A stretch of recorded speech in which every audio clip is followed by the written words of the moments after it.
Hey everyone, Lynn Schrader coming here from St. Louis, Missouri. Just wanted to check in and tell you about some exciting, not news, but something exciting that I found the other day. And let me just pull it out right here.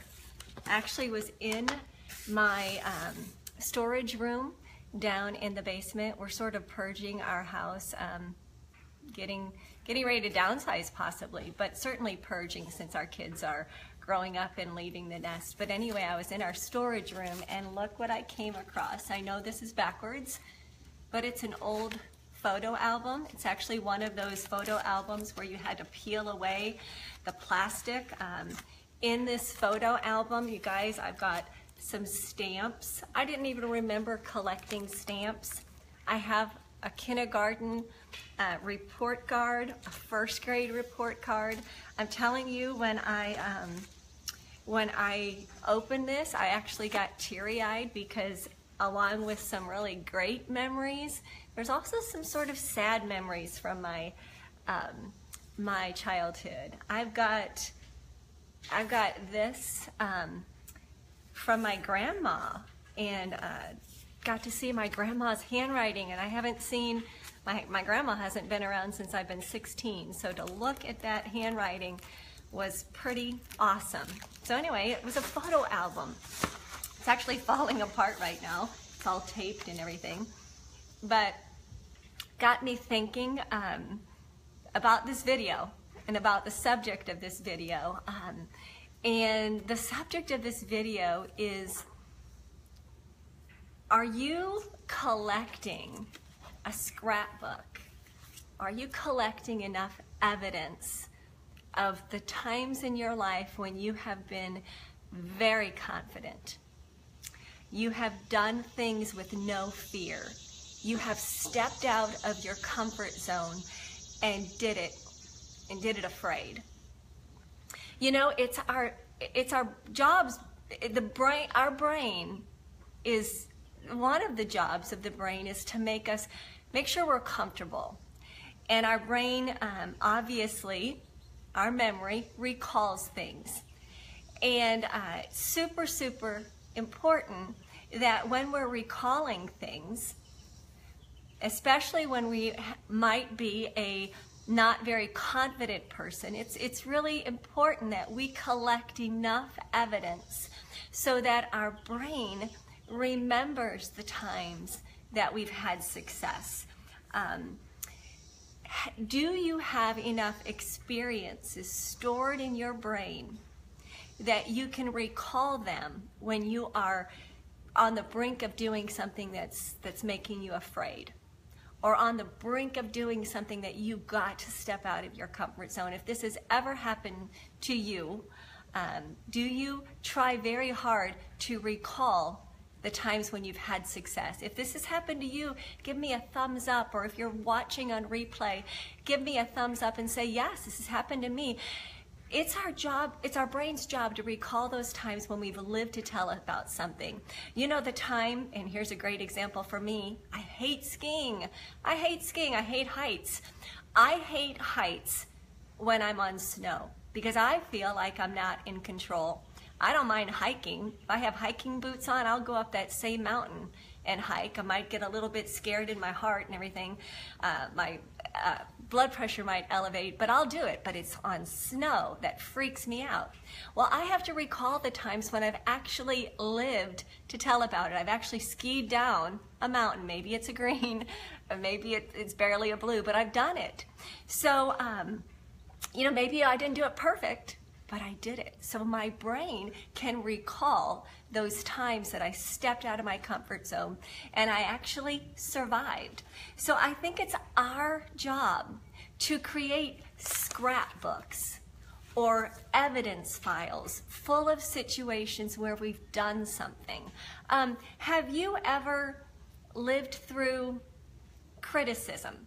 Have you ever actually received criticism and you didn't collapse with this emotion? You lived to tell about it. You were criticized and you took it. You had thick skin, Teflon exterior, and you lived to tell about it. Store that in your evidence file.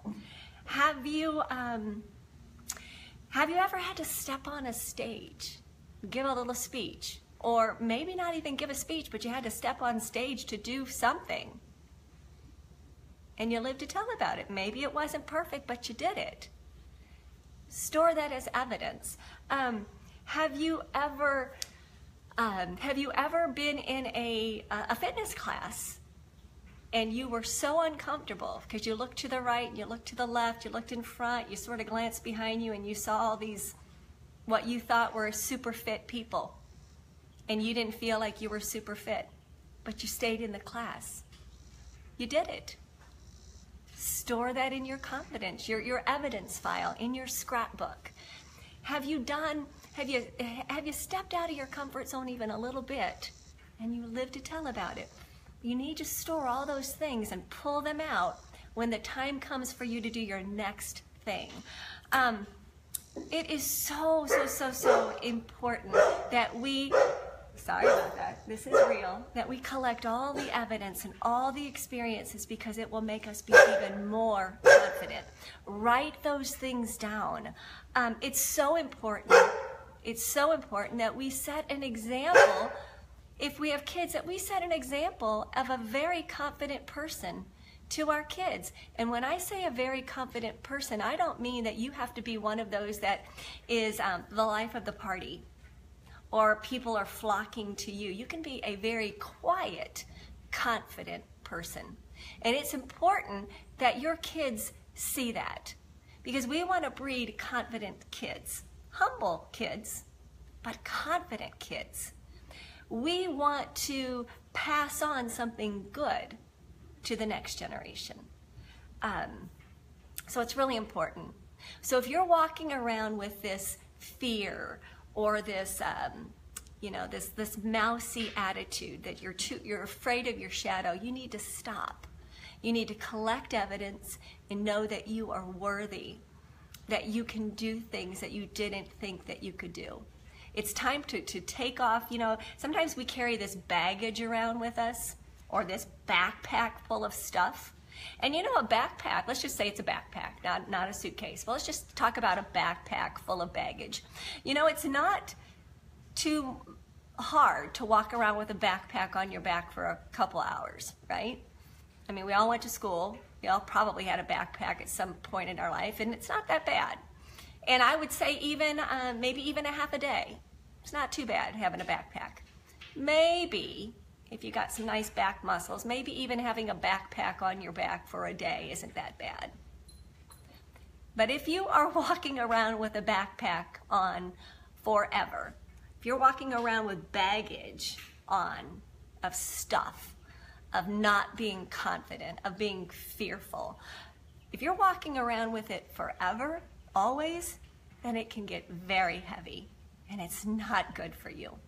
So that's what I wanted to talk to you about, is this storing up evidence that you can do things. Maybe not perfectly, but you can do them. Stepping out of your comfort zone.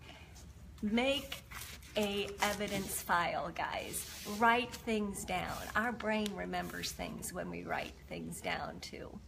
So the more evidence, the more examples of your success that you collect, the better off you're going to be. And you're going to be able to recall them and say, I did it. Maybe not perfectly, but I did it. Next. Now what's my next adventure? So that's it. If you got any value out of this video, please pass it on, because I'm a big fan of paying it forward. I'm a big fan of getting people to understand that they are worth it, that they are made with a purpose, that they can do anything, that they are not to settle for mediocrity. So anyway, if you got anything out of this, please pass it on. And I appreciate you tuning in today. Have a good day.